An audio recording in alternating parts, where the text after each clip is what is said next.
प्रस्तावना संविधान का बहुत ही महत्वपूर्ण भाग है।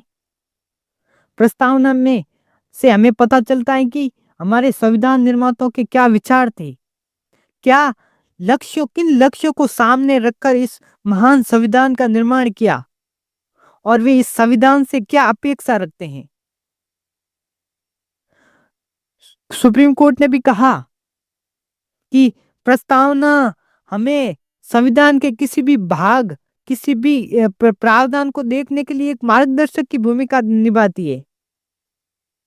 प्रस्तावना में हम देख सकते हैं कि संविधान निर्माताओं के क्या लक्ष्य थे, जो इस प्रावधान के माध्यम से वे किन लक्ष्यों की पूर्ति चाहते थे। तो क्या प्रस्तावना में संशोधन किया जा सकता है? ये बात तब उठी जब भारत और बांग्लादेश के बीच भूमि हस्तांतरण की प्रक्रिया चल रही थी।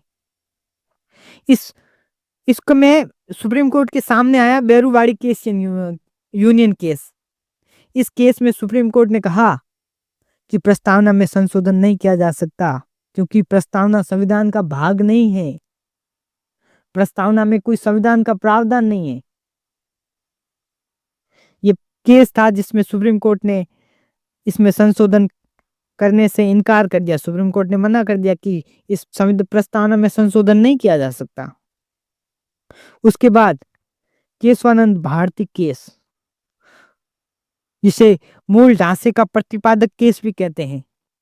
इस केस में सुप्रीम कोर्ट ने कहा संविधान के किसी भी भाग में संशोधन किया जा सकता है, मूल ढांचे को छोड़कर, मूल ढांचे को जो संविधान चाहता है उसको छोड़कर। तो सुप्रीम कोर्ट ने कहा कि प्रस्तावना भी संविधान का भाग है।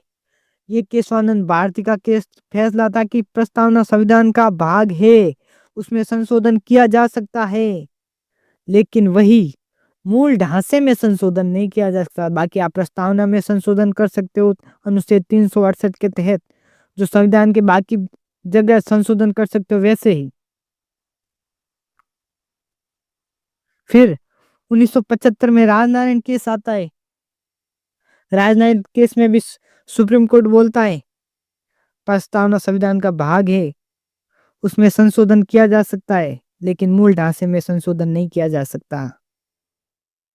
42वें संविधान संशोधन में जो किए ना, बाद में मिनर्वा मिल्स केस आता है, उसमें 42वें संविधान संशोधन द्वारा 2-3 शब्द जोड़े गए। संविधान, समाजवाद, धर्मनिरपेक्षता और अखंडता, ये 3 शब्द जोड़े गए और इसकी पुष्टि कर दी मिनर्वा मिल्स केस में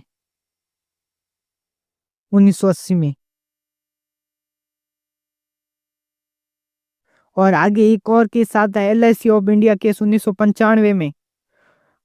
उसने कहा प्रस्तावना राज्य की नीति का मार्गदर्शन करती है। सुप्रीम कोर्ट ने माना समाजवादी लक्ष्यों की प्राप्ति के लिए कानून बनाना वैध है, क्योंकि प्रस्तावना में ये शब्द है। तो प्रस्तावना में संशोधन किया जा सकता है, मूल ढांचे में संशोधन नहीं किया जा सकता।